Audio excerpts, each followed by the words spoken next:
बहरान की दारिया से बात हुई क्या? वो पता नहीं पुरसुकून रह पाई या नहीं। वाकई अगर भाई ने ऐसा कर लिया तो बड़ी बात होगी, क्योंकि अगर मैं उस औरत के सामने चला गया तो मुझसे नहीं रुका जाएगा। बाबा, वो कैसी औरत है? उसमें इतनी जुर्रत कैसे है कि वो अब भी भाई का सामना कर रही है? पता है मुझे। यकीनन ये भी उसकी कोई ना कोई चाल है। हम तुम्हारा इंतजार कर रहे थे बहरान।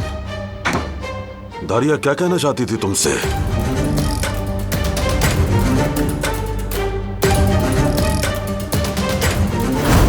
मैं शादी के इवेंट की बात करना चाह रही थी।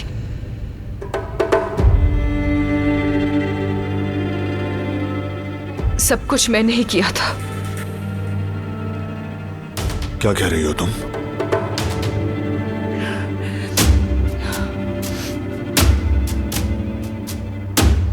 कह रही हूं कि सब मेरी गलती है।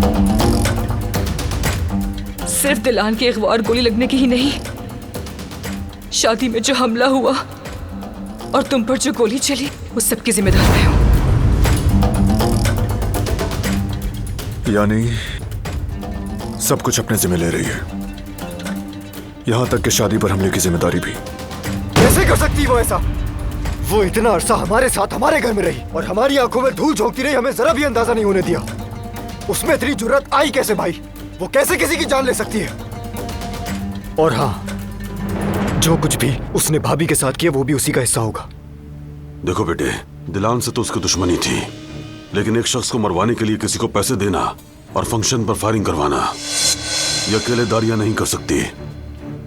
मुझे यह बात हजम नहीं हो रही। मुझे भी। वो इस हद तक नहीं जा सकती,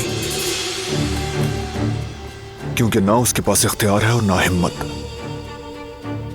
अकेले तो वो ऐसा नहीं कर सकती, मुमकिन नहीं है।